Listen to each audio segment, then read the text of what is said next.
Thank you for joining us and welcome to today's session. It's been a long time in the planning and preparation, so thanks for staying with us and starting this exploration with us. My name is Fiona Cornforth. I am a Wuthathi woman of the Wuthathi peoples of the far northeast Cape of Queensland. I live on Ngunnawal country, and as I said earlier, I'm joining from Kaurna country today. I want to acknowledge and pay my respects to the wonderful custodians who keep strong connections so that we might draw strength and power from them. Thanks again for coming along. I'll get the next slide up if that's okay. There are a number of acknowledgements that we at the centre like to make. So firstly, we acknowledge and celebrate the many traditional owners of the lands throughout Australia, and we pay our respects to ancestors of this country and elders that guide and lead us of the past, of the dreaming and in the here and now.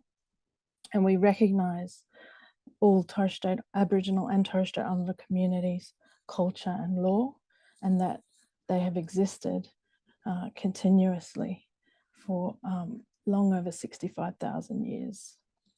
We acknowledge the ongoing leadership of Aboriginal and Torres Strait Islander communities across Australia, and those who have and continue to work tirelessly to address inequalities and improve outcomes and seek justice for children and for young people in particular.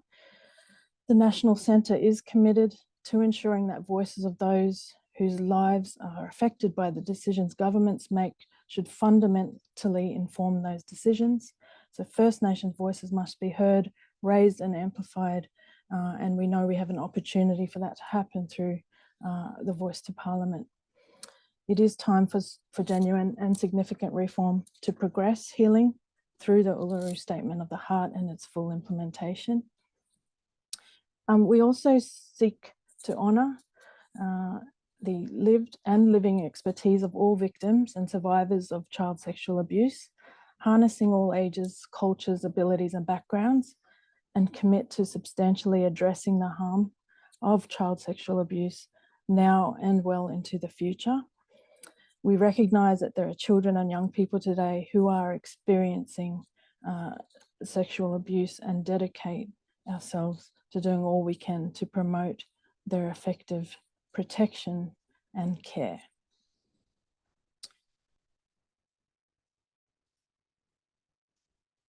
On that,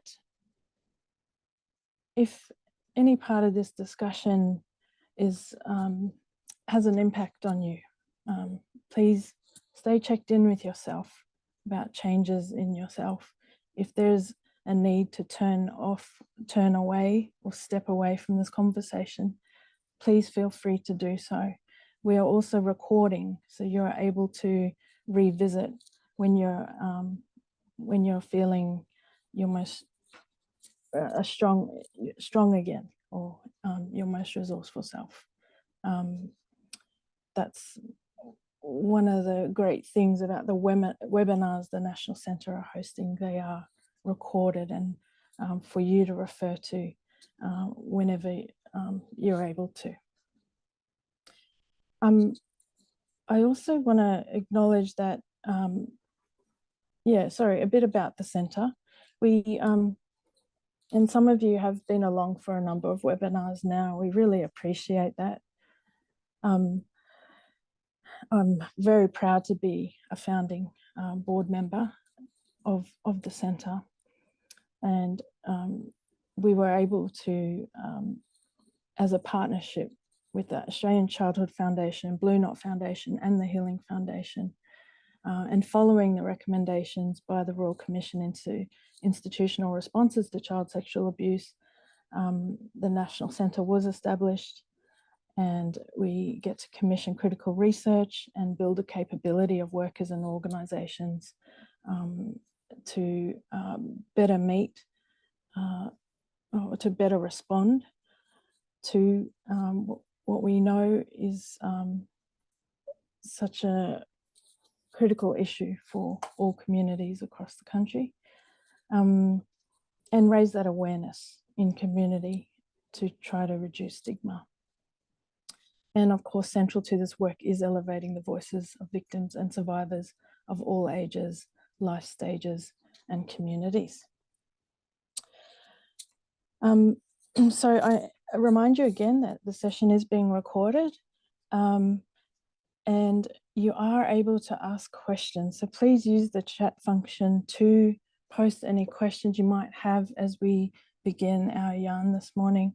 And we'll get to as many as we can throughout the discussion, but we do have some questions that are already set up for our wonderful panelists today, so that you can take away some great principles to start with this exploration into what creates safety and what restores safety, particularly in the context of trauma and impact of child sexual abuse, and for First Nations families and our communities.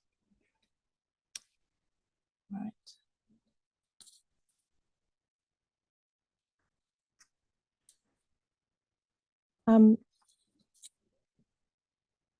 So just to set the scene again and remind you about what the session is about, the purpose is to begin to explore the key principles regarding safety.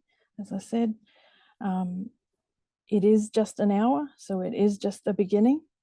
The panel will discuss, for example, what cultural safety means in practice and approach, and explore how we can develop a fuller understanding of the deep knowledges that Aboriginal and Torres Strait Islander peoples and communities hold and live by as an important part of healing journeys. And there's no one better to have this conversation today than these two amazing people. It is my honour and privilege to introduce you to Professor Helen Milroy. She's a descendant, she is of the Palyku people of the Pilbara region of Western Australia, and she was born and educated in Perth. She studied medicine at the University of Western Australia, worked as a GP and consultant in childhood sexual abuse at Princess Margaret Hospital for Children for several years before completing specialist training in child and adolescent psychiatry. Helen is currently the Perth Children's Hospital Foundation Professor of Child and Adolescent Psychiatry.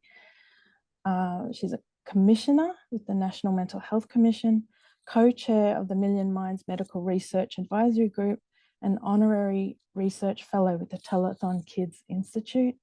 And Helen was also commissioner on the Royal Commission into Institutional Responses to Child Sexual Abuse. Welcome, Helen, and thank you for sharing the space with us this morning. And I'd like to also introduce you to Dr. Graham Gee, who's an Aboriginal Chinese man also with Celtic heritage, originally from Darwin. His Aboriginal Chinese grandfather was born near Ballyowen on Larrakia country. Graham is a clinical psychologist and worked at the Victorian Aboriginal Health Service for 11 years before taking up a senior research fellow role, position at the Murdoch Children's Research Institute. His area of research is healing and recovery from complex trauma among Aboriginal and Torres Strait Islander peoples. In 2022, Graham received a fellowship from the Eason Family Private Fund and an NHMRC grant that has supported his team to work with a coalition of Victorian Aboriginal services dedicated to healing from child sexual abuse. Helen and Graham both lend their expertise to governance and advisory roles for national efforts that seek greater response and impact for all. So we're so very grateful for you both coming along to yarn with us today. Thank you. We'll get into the first question, and I'll say I have given Helen and Graham permission to talk about what they think you should know after an hour. And so I'll do my best to guide that, but also know that there's richness in the yarns we casually have, and sometimes things shouldn't or don't have to go to plan and weren't meant to. So I'll start anyway with the first question and see where we end up. So the Australian Childhood Maltreatment Study, it showed with clarity that child sexual abuse, it's everyone's problem and responsibility. And it's not a part of Aboriginal and Torres Strait Islander cultures, and it's not a First Nations issue. It is endemic across Australia, and it's everyone's business to create and restore safety. So just reflecting on your research and project experience, what do you know about people assuming that role successfully? What works to create and restore safety for our children and families? Or I guess what's fundamental for people to know?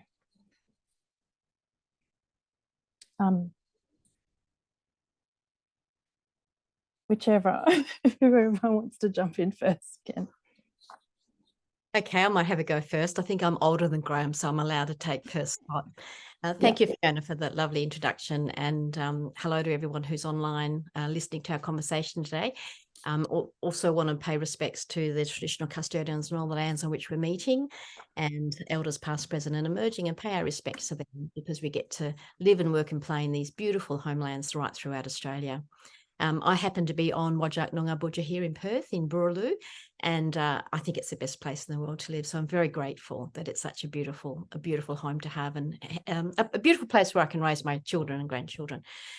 So in regard to that question, we could probably talk all day about that, Fiona. So yes. I do have a tendency to talk for a long time. I could talk all day about this topic. But I'll keep it brief so that Graham can also have a chance to respond. I was thinking about this webinar today, and there's two things about it. One, I don't know what to do without PowerPoint slides, so bear with me as I find my feet in this webinar. But also I was reflecting on how long I've been working in the trauma space, and I was thinking about my career and when I first started working in this area, and it's been just over 38 years. And so I've heard a lot, I've seen a lot, I've worked with a lot of children and families and communities. And I still feel like even after all of that, we have come a long way, I have to say, but we've still got such a long way to go. And I think one of the really big things in particular about child sexual abuse and the problems with safety around this area is it still exists as somewhat of a taboo subject. It's a difficult subject to talk about. I obviously really admire all of our victims and survivors and families that came forward at the Royal Commission for their bravery and courage in just being able to speak about their stories. And it was a privilege to hear those stories. But there's still so much shame and stigma about it. It's hard for people to come forward early enough so that we can actually intervene. I mean, obviously prevention is the best strategy, but it's really difficult, I think, for this topic to be raised, particularly when it's often met with some sort of denial or pushback or disbelief, which creates another whole set of traumas that people have to undergo. So I guess one of the issues about safety is we have to make sure that we have a good understanding of what happens to children, what happens to our kids, where the things are that we need to look out for. I remember one thing that we did with the Commission during the Royal Commission was we did some focus groups with children and young people about what they wanted. And one of the things that came through quite strongly is they said they wanted adults to notice that something was wrong. So it's one thing to try and empower our children to be able to speak up, to get help and to get to a place of safety. But it's really the responsibility of all of the adults and people and communities around them to look out for our children. As you say, it's everybody's business. So it's not just the mum or the dad or the parents or the kinship system. It's everybody in the community. It's the schools, it's the sporting clubs, it's everywhere where we have to have that notion of safety for our kids. The research we've been doing on cultural safety then is a sort of a different matter again. So how do we make sure that when children or our families come to services, they have a safe experience right throughout their journey, regardless of which part of the service system they have to navigate, regardless of which service is providing the most support. It has to be a culturally safe journey. They have to have their identity and their culture protected and empowered. They also have to feel safe in the relationships they develop. What we know about trauma, and I'm sure Graham will agree with this point, is that trauma, this interpersonal trauma that children and families experience, it impacts on the way you develop trust. And trust is one of those key things. And if you can't develop trust within your services, then no treatment's going to work. And so how you develop that trust is more than the therapeutic relationship. It has to also be about respecting that person's belief systems, the knowledge that they come with, their own experience, their own expertise, and the cultural knowledge that they bring as well. I don't think in mental health services in particular, I think we've got a long way to go with cultural safety. I don't think we've understood it so much in the mental health context as we have in the health context. For example, if you have diabetes, it's pretty much the same. It doesn't matter what cultural group you come from. It's a pretty simple blood test. And, you get your treatment, which is pretty standard. And there are cultural things around it that you need to do to improve that. But in mental health, the way you understand meaning, the way you develop distress, the acceptability of treatment all has a cultural overlay to it. And if we don't understand all of that complexity, we're not providing that culturally safe service. So as an introduction or as an opening comment, we've got a long way to go with cultural safety in all those sort of support and mental health services. And we're a long way from that, from actually being a culturally safe system, and also bringing in those cultural healing programs that we want to, which are going to be vital as part of that treatment program. I might hand over to Graham for his response. Thanks, Helen. Yeah, I wholeheartedly agree with Helen. And I think that in the mental health space is really lagging behind in terms of cultural safety. And I know that Helen's leading some work with Professor Tom Cameron and Professor Pat Dudgeon around what cultural safety looks like in the mental health space. And I think within the space of child sexual abuse, it's even more complicated for various reasons, really related to the close kinship systems and the collectivist kind of small communities and cultural groups that we have around the country. In terms of Helen's really named, I think, some of the challenges, and I'll come back to the challenges, but I think I'll start with what are some of the things that we know and that people who are listening need to know. And you actually named a really important one in the beginning, Fiona. We now know from that child maltreatment study that 28.5% of Australians report experiencing child sexual abuse. That is far more than people were expecting. It is endemic in Australian society right across the board. That was 8,500 Australians, 3,500 young people. There are only 200 Aboriginal and Torres Strait Islander respondents in that survey. It literally is child sexual abuse is everybody's business. It's not a part of Aboriginal and Torres Strait Islander cultures. On that, there's very strong consensus across cultural groups. And it shouldn't be seen or accepted as part of any culture. And I think that is actually the starting point for any practitioners and public who are engaging in this space, is to know that's the case. And it's important because we've seen this year some politicians calling for a royal commission into Aboriginal and Torres Strait Islander child sexual abuse, when in fact it's a national and global human rights issue that we've got to all address together as society. And that's a really important starting point. I'm going to kind of draw on the incredible wisdom and knowledge from 6 Victorian Aboriginal services that we've been fortunate enough, my team and I, to engage with. And we've been really fortunate enough to have Helen be a part of that team. But the services felt really strongly that had to be the starting point message. Otherwise, there's this danger of it being completely unculturally safe and the message is getting hijacked. So that's a starting point. The other thing for people to know is that this is not a new issue. In Victoria, there's been a committed workforce, including elders and community members, for well over 2 decades, who have been absolutely committed to tackling this issue. And I'm sure it's the same in other states. But the efforts have been in silos, without funding, without coordinated approaches, without the opportunity to share knowledge with each other and work out ways to support each other. And that's where we really need to go now. And what we found is there's actually a lot working on the ground. a lot, but it's often not documented. And I'm sure that Helen would have found this in the Royal Commission when she was speaking to survivors and their experiences of support. So we've been learning a lot about what's working. And just to start off, I would say that from a practitioner support to provide cultural safety, certainly from an Aboriginal service support, we know that approaches to healing and recovery from child sexual abuse, it needs to be grounded at a local level, local systems of knowledge, local cultural values that prioritise the safety of children, adults and families, and which involve a whole of community response. Individual and family healing isn't going to work unless the whole of community is also experiencing healing. And that's probably, I would say, the starting point, and that's easier said than done. There are things that are working. There's also lots of challenges that we experience in the system, as Helen was alluding to, and also within our own communities. So I'll kind of stop there with that's what I think the introduction knowledge needs to be. Thank you. Thanks, Graham. And I know we discussed as well the National Centre's Learning and Development Survey, because it found that the top rated learning need of 1,400 respondents was culturally appropriate approaches for healing and recovery from trauma. Did that surprise you at all? What was your response to that when you heard?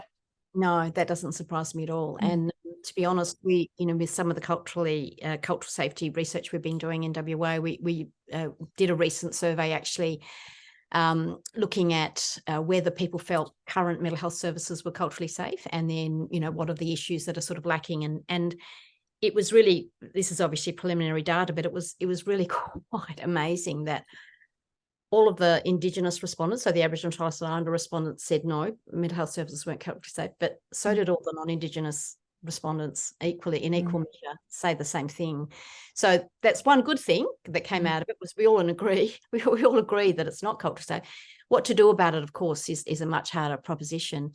And look, I think that those sort of cultural learnings in the past and the idea of cultural safety, I think the problem is we've done this sort of cultural awareness training over and over again. We haven't moved to step 2.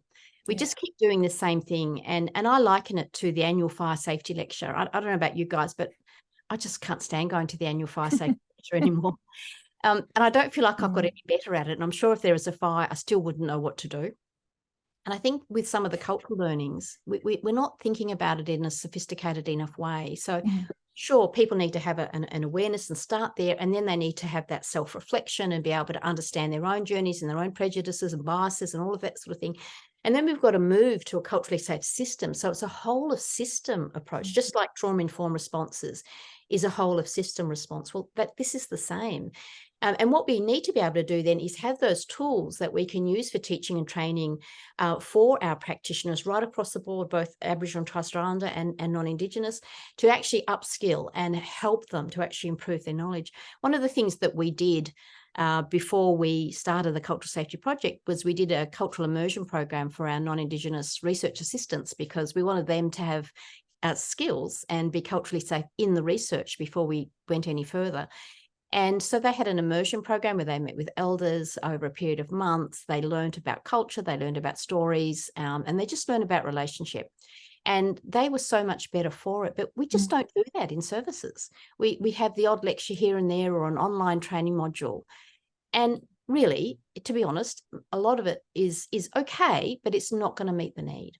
And it's not going up in expertise either. It's like you need to start at level 1 and then progress through levels so you get increasingly sophisticated in how you do your clinical work. I think the other thing that is a confounder as well in this area, and I'd be interested in your view of this, Graham, is that we still use this evidence base that's not very good for trauma.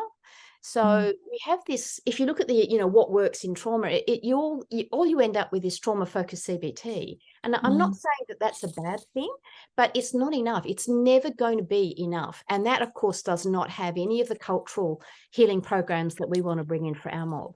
So I think the evidence base falls well short of understanding the needs of trauma survivors and what they actually need for healing across the lifespan.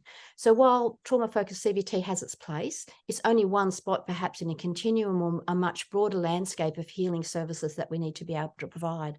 And look, if my experience tells me one thing from all of the people I've spoken to and worked with in this area, there's no one thing that fixes everybody. There's no one solution. It's very individual. People need their own healing journeys. Families need their own healing journeys, and so do communities. And that may look different right across Australia. So I think we have to have a very adaptive, flexible, and open approach to how we go about developing this in the future. Yeah. All right. Graham? So I just wanted to completely agree with Helen and would add, why is it? Well, first of all, no one-stop training is ever going to work, because it has to be implemented over time, and we need to receive training that's ongoing, that it's a developmental process. But that as well, before I share some of what the service is saying is working in terms of cultural safety, I would add another layer to what Helen is saying, which is we can do all the training in the world and develop all the skills. But certainly in the gatherings that we've had, we've got to name one of the hardest problems, which is that the system itself is really unsafe and often re-traumatizing for survivors, for both children and adults and families when there's a disclosure. And this is, we have to change the system, that the system itself that we're surrounded by often doesn't work. Reporting disclosure to police can be invasive, cold, clinical. Sometimes a little is offered in the way of support for survivors, so they feel like they've been completely shut down. They end up talking to someone on a triage line where they've got to name the kind of abuse they've experienced, and they don't even get the police officer's name. In our groups, we've heard some really distressing stories from more than 20 practitioners about Aboriginal workers who have left the system because they've actually experienced vicarious trauma, because they've done everything they can to try and protect a child and hold the perpetrator accountable, and only to see the child return to a really dangerous environment where they're further harmed.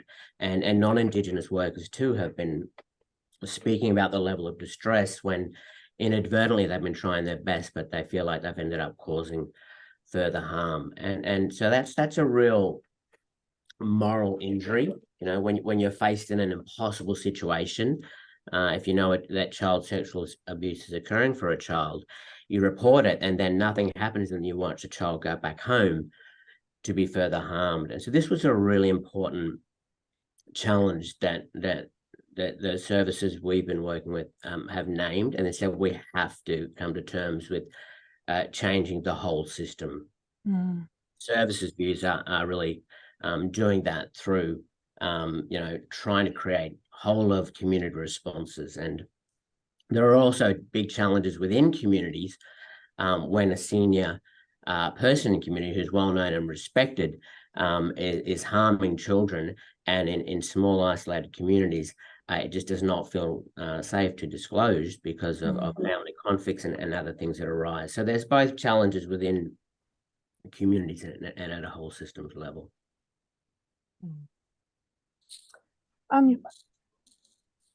Graham, I wanted to just stay with you on this point, or this question. So there's that depth of knowledges for our communities, particularly from the services you're working with, and they have been at this for a really long time, and the heavy lifting for the whole system at the detriment of some of those workers, unfortunately. So where, and you mentioned there's stuff working on the ground. I think many practitioners, particularly in their responses to the survey, they've discovered quite quickly in their careers that First Nations communities do uphold a different standard, and they do have this depth of knowledges. Have you seen it work hand in hand, like the Western model of healing and recovery, together with what First Nations knowledge is and how they approach? Our team has heard some absolutely amazing stories from elders and from non-Indigenous workers in the service who are working. Yeah. Can work. It absolutely can work, and yeah. Is working despite being under-resourced. The starting point is putting culture and cultural safety front and center of the work. For example, survivors, for example, have spoken about what it means to be able to confide and have the support of an elder. Oh. Enormously validating. The services have spoken about doing work on country rather than in formal therapeutic environments is something that we've heard a lot about. Practitioners who work with children have spoken about how children intuitively understand some of their own healing needs. They've spoken about connecting to animal totems as a way to express their feelings and self-regulate rather than in a counselling room. We've had a consistent message from services that healing requires a lot of time, much more so than the mental health system or the conventional service system allows for. The time-limited sessions just don't work. Obviously, being listened to and believed is critically important, and survivors need choice and control over who they see, which services they use. There's an absolute role for Aboriginal healing services, and for non-Aboriginal services have a role to play as well. The non-Indigenous staff in the last 8 months of work have really told us how successful work isn't possible without guidance from elders or local champions who are connected to community. And that's the game changer for the non-Indigenous workforces. When they link in with champions in community and get to know the community and the elders and the collective efforts, then they feel supported and guided and are given confidence to get to know the work with community in the long term. So, I think that it really can work well, and the cultural work or the therapeutic work can complement the cultural work in lots of different ways. And, we're going to have more conversations this year about how that looks. Some things are good for, mental health and post-traumatic distress type things. And cultural activities also strengthen other areas, so they can complement each other. If I could just add to that, Fiona, Please. my experience working with Aboriginal kids in particular is that they're quite autonomous, because that's the way we bring our kids up. And so they take on their healing they take on that responsibility for their healing really well. Not only that, they'll also go and teach the other kids in the community what they'd learnt. So they're absolutely amazing to work with. And it's a privilege and a pleasure to work with the kids, because they know what it all means and they actually want to have a better life. So they've got a lot of motivation to actually, get back on track in terms of their own healing, which is, I think, fantastic. They don't necessarily defer to parents and others around them for their healing journeys, which I think is a good thing.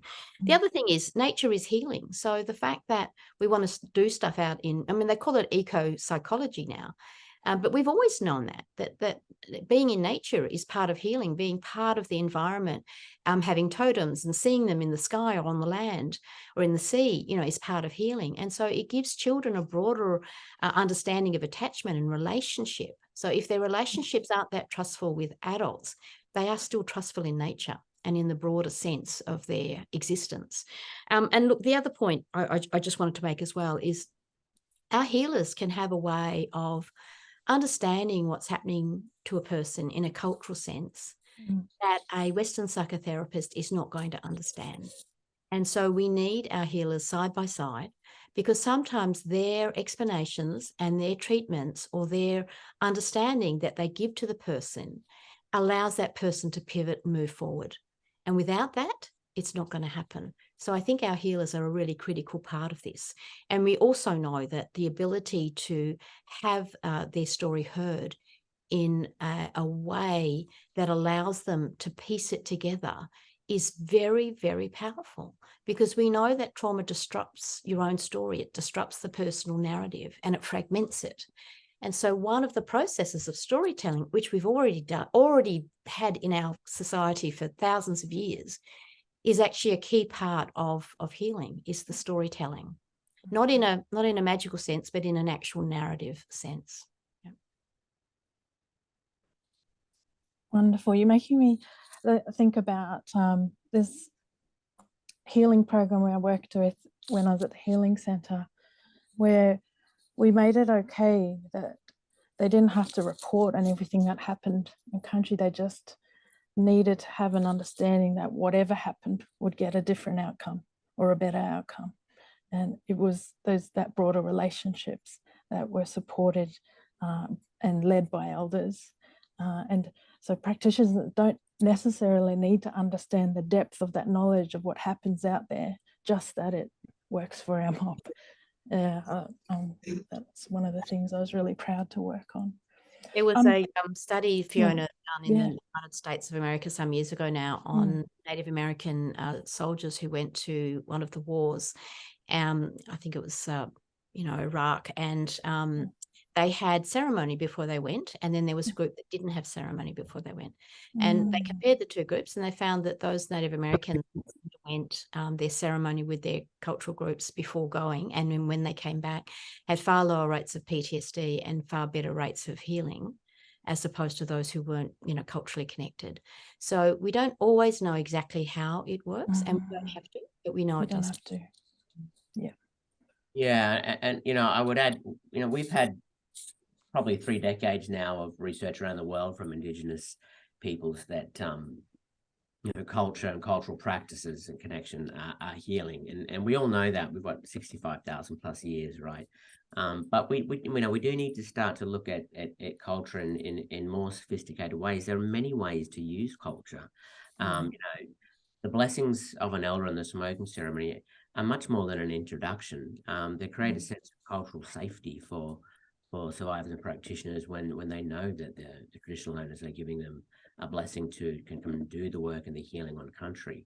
We're using ceremony in movement, in embodied movement in our gatherings to get the body moving in between having yarning circles that talk about different things, difficult things. So they can be used as a way to reestablish trust and connection for children and survivors who have lost that trust through early childhood experiences of child sexual abuse.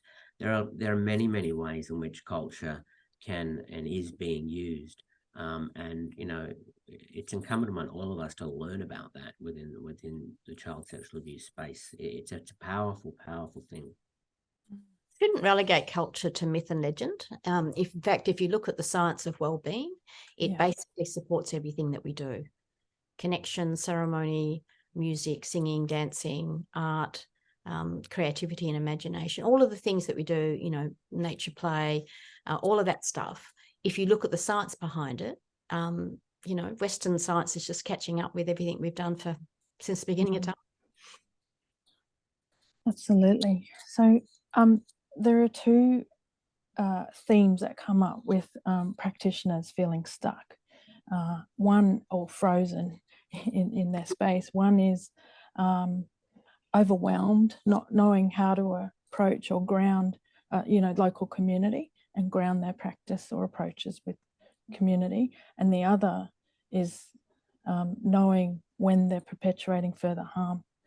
So that they might just freeze and just become very regimented and shy away from things if they're worried about causing further harm. Do you have any advice, like first steps for practitioners who may be feeling those things? I do, and the first thing is, and the thing that is lacking in the system is time. You have to proceed slowly, and it is not always safe for a disclosure to occur. And these are the things that practitioners need to weigh up slowly and in communication and coordination with their Aboriginal mentors or those in the community who are also giving them guidance. Is the situation safe for a disclosure? Because after disclosure, there is a whole post-disclosure space that needs to happen. So it has to be very, very gradual, and it has to take time. And that may fall outside of these systems level responses that include this assessment and what have you. Sometimes that actually does more harm than good. And so we've got to advocate for slowing things down, taking more time, and really doing a cultural check with those in community who know the community about whether there are safe processes that are already in place and that have been established. And the Aboriginal services that I've been working with have advocated really strongly for, look, we're taking care of our own and our Yeah. own communities, but there is this need to, I mean, I think that's really where the next step is going, is for, you know, we're leading the way, the services and community, but we have to start to create safe places for family and community conversations about what a fully fledged, safe cultural response looks like to disclosures. That's where a lot of the work needs to be done. And I think that practitioners need to be allies for that and advocating for that and pushing back against systems that ask them to do it rapidly in a way that actually may do more harm. And, you know, that takes guts. Yeah. But it is what I think is needed, is that we need allies in that to slow it down and to make sure that we develop a whole of community response. And that's a lot of the work that's happening around the country. It is happening slowly, and the National Centre, I believe, is supporting that. There's a research centre also that's doing that, but it takes time. We have to slow it down and do it in collaboration and coordination with people in the community. I Not wholeheartedly agree Yep, with those sorry. comments. And we have to go with the pace of the person rather than the pace of the service. And that's where we get stuck, because if you take, say, a child mental health service, for example, they're not going to take 2 years to engage with the family. That child will already have been excluded from services by that time. Whereas if you think about it logically, there's a lot of fear here. This is the basis to what's happened. Trauma induces fear.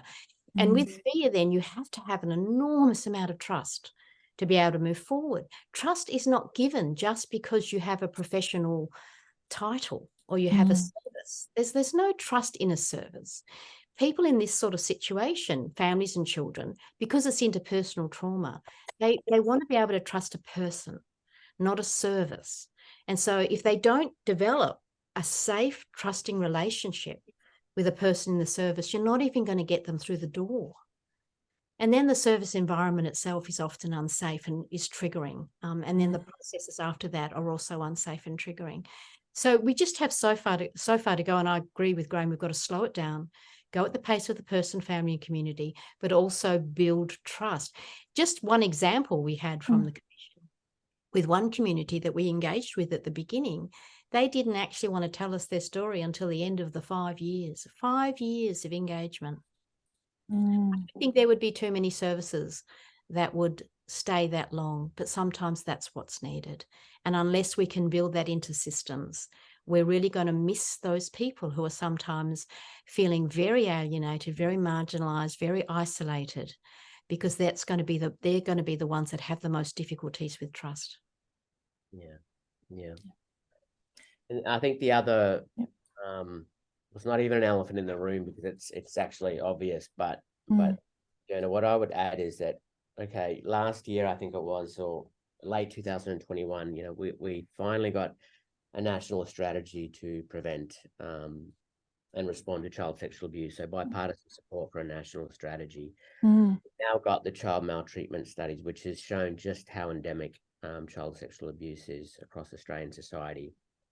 And therefore, it's incumbent on government now to fund properly the services and the practitioners who are doing this work. It is so critical. The services I'm working with are so drastically underfunded that it's kind of disgraceful, actually. That's no disrespect to any department. I'm just saying that's just the case. The level of funding is just not commensurate with the level of need. We have to be able to recruit and retain and support more Aboriginal staff and provide training for non-Indigenous staff. And it's really an ethical and moral imperative, because if we're going to bring this to the national fore now and really tackle this issue, the danger is that the more that we support service and the better the work they do, we will see an increase in rates of disclosures of child sexual abuse. And without proper funding of those services, we risk survivors being left in unsafe spaces post-disclosure. So it really is a moral imperative for the Commonwealth and state governments to now fund both Aboriginal and non-Aboriginal services that are focused on supporting survivors. It's really critical. Can I just add another comment there too? That is one of the conundrums that we continue to have in the mental health system. So I'm not talking about necessarily all the other services that sit around that. But this focus on diagnosis and deficit is just problematic. And it continues to be very difficult, I think, for people who kind of have the resilience to survive in a way and are trying to seek help. And then they just have to show deficit and show all the negative stuff, because that's what the system wants. They want to see how harmed you are, or how, you know, distressed or dysfunctional you are. And then they treat you, as opposed to saying, what has happened to you? How can we help you? How can we help you thrive? And so it's kind of the wrong culture. The service has the wrong culture in terms of mental health. Instead of it being an SEWB model, that is an empowering model, it's a deficit-based model.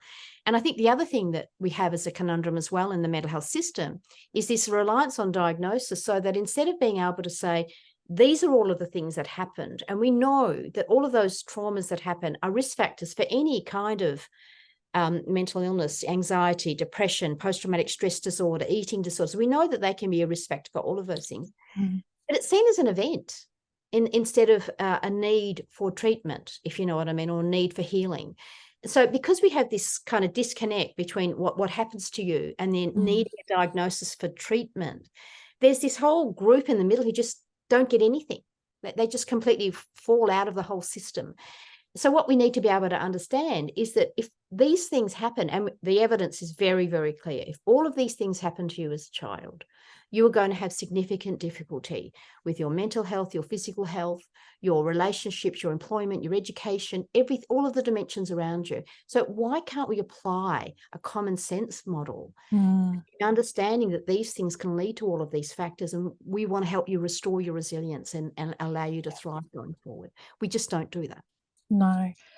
And I can't help but think of the COVID pandemic and how we have this example now of what happens when resources get handed over to our services and community without knowing exactly, you know, what you're talking about, Helen, like what the devastation could be. It's just that, yeah, this is likely, so let's give it over to the people who know what to do.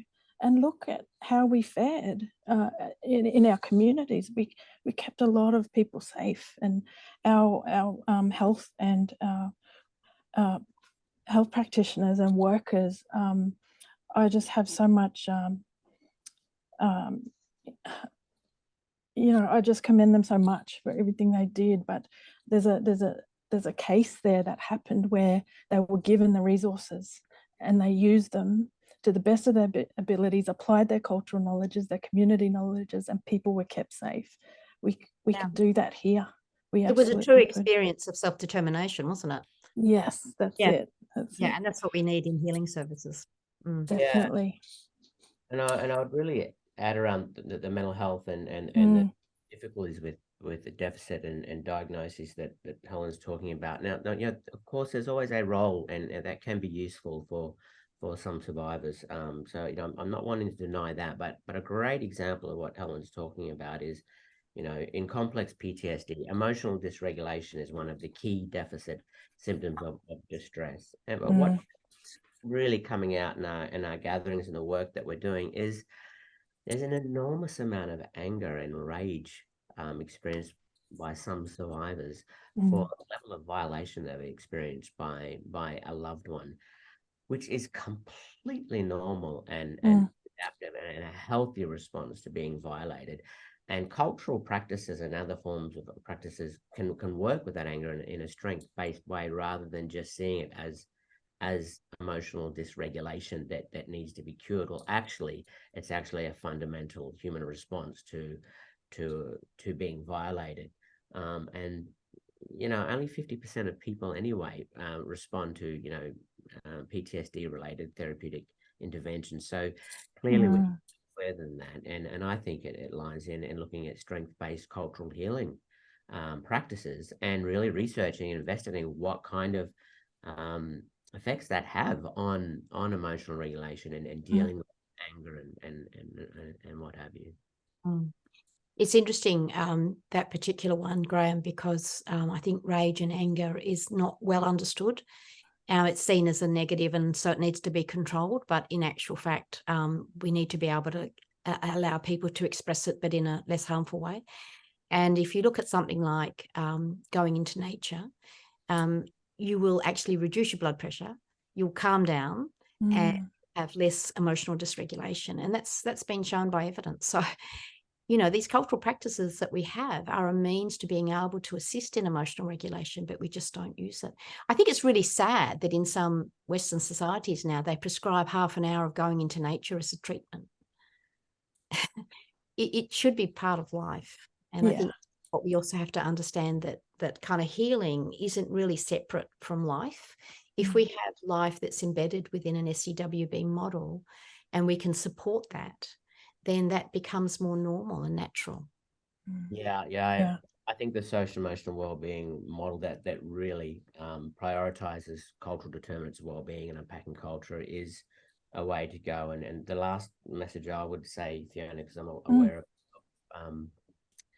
of time, is that where we are nationally, I'm convinced that we have to work with communities on the ground locally in different circumstances, regional, remote, cultural, and work with practitioners and also survivors with lived experience and ask them from an Aboriginal and Torres Islander perspective, what's working and what's not. That's where the knowledge is gained. A top-down approach of abdicating principles without doing the work on the ground is not going to work.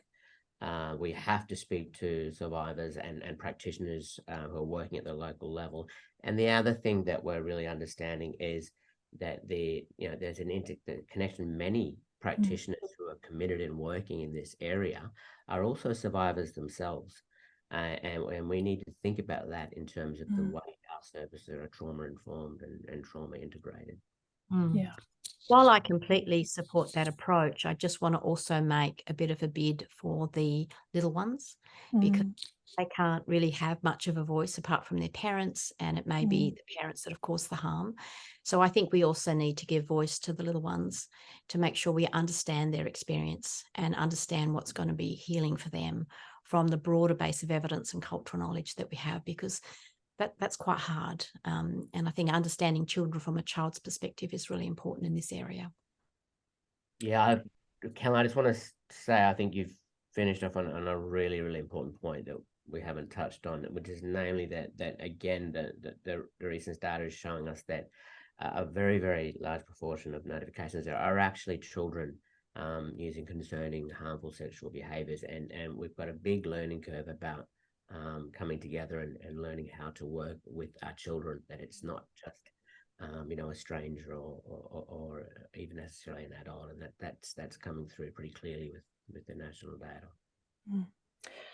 I have one more question to wrap us up, but I do want to acknowledge we have a question about influencing the legal system. Is there anything you can offer by way of advice to the workforce who want to kind of join in on the efforts to influence parts of the system, like, for example, making the legal system more victim and survivor centric and culturally safe? It came up a lot in the Royal Commission, and we did make recommendations around that. And for those people who are interested, there is a separate criminal justice volume that we produce for the Royal Commission. Often people only look at the actual final report, but the criminal justice report was a separate report, and that's got a lot of recommendations, which unfortunately are going to be slow because it is changes to the way we view evidence and sort of legislation. Some legislation did change during the life of the Commission, such as how long ago things happened and whether they can still be taken to court and all of that sort of thing, but statute of limitations and those sorts of things. But there's a whole pile of other things that can also be embedded in a legislation approach. But in terms of a therapeutic approach, there's no reason why we can't have a greater level of therapeutic jurisprudence that happens. And I think there are some systems that are trying to do that, much more supportive, being able to do remote video or have the video played rather than be present in court. So there are some things that are working really well. Unfortunately, that mostly exists in some of the sort of larger cities and regional centres. But when you've got some of the stuff that happens more in some of the kind of rural areas, you don't have that level of safety. And so often there's not that same assurance for victims coming forward or for survivors coming forward, particularly with the criminal justice process. And look, quite honestly, the criminal justice process is a really, really difficult process anyway, and so is the family court. So I think we think mental health services aren't culturally safe. I think we've got a lot further to go with the legal system, unfortunately. And as we also know, in terms of the legal system, a lot of our kids who have had this experience end up in juvenile justice. And they have that combination of trauma and developmental disability and a whole pile of other things that have gone wrong with them, which is why they end up in that system. And that's another whole system that we also need to tackle. Yeah, I would just add to what Helen said, that in an ideal world, and we have seen some literature on that developing a collaborative relationship between communities and the police and the soccer units, for example, can be really, really important, and can make the difference between having a successful first experience versus a very unsuccessful one that just shuts the process down. So I think that's the other thing, is that service and communities, we need to make links with the legal system. And just as we're having community forums to discuss things and develop relationships, or we want to do that, we have to involve the police and the legal systems. Great. We've covered off on a lot, just a couple of minutes each, I guess. I just wanted to give you the opportunity as we end to, I guess, share what you hope our viewers might take away from this 1 hour yarn today. Front of mind. You go, Graham. I'll have the final word. Okay. Look, I would say just how important it is to understand that individual family healing and community healing are inseparable, and that we need to change the system, because it can be more harmful for both practitioners and survivors. To do that, we need an advocate approach rather than a dry clinical approach. We need to, practitioners and those who are invested in this field need to learn more about child sexual abuse and how it is an unaddressed issue affecting all of us. We need to learn about some of the fundamentals of cultural safety that Helen has spoken about. You need to work with community and with cultural mentors, and we need to work holistically in a coordinated way, and really put culture front and center. And that means as an Aboriginal practitioner or service, but as a non-Aboriginal practitioner, also learning what that is and how you can support that and where your boundaries lie. And that's through relationship with your co-workers. Wonderful. Thank you, Graham. Helen, final word? I guess I'll say, and I agree with everything Graham said. I guess I would say that it's really hard to work in the trauma space. It really is. It's hard for everybody. It's hard for the kids, the families, the communities. It's hard for the practitioners. It's hard for the legal system, actually. It's hard for the police. And I think we just need to have a much more compassionate approach to the whole thing. And we need to have a compassionate approach towards each other as well. If we're going to survive in this system and work in this space, self-care is really critical. And I think that a lot of practitioners do get burnt out and they leave the system with great knowledge and skill, which is, we don't want that to happen, because this type of work is not quick. You have to have a long-term plan, and you have to have a long-term resilience plan to stay in the system. And I think that one thing that I've learned over all of the years that I've been in the system, and I'm still here, is that I was prepared to accept that hopefully I would become sadder but wiser.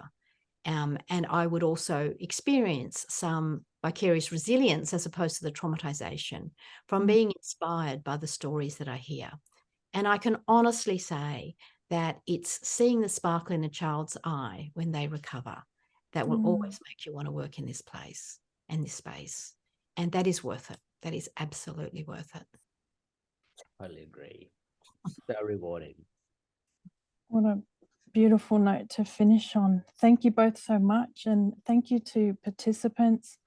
We look forward to following your work from here on out, especially I'm sure those who haven't had the privilege as yet. There's so much to learn from the paths that you've blazed, and we're very grateful Our communities are grateful. Can I just encourage participants to please share your feedback on the session, and in particular where you might want the conversation to go next. And again, a big thank you to Helen on behalf of everyone, and to Helen and to Graham for your time with us this morning. Have a great week, everyone. Thank you.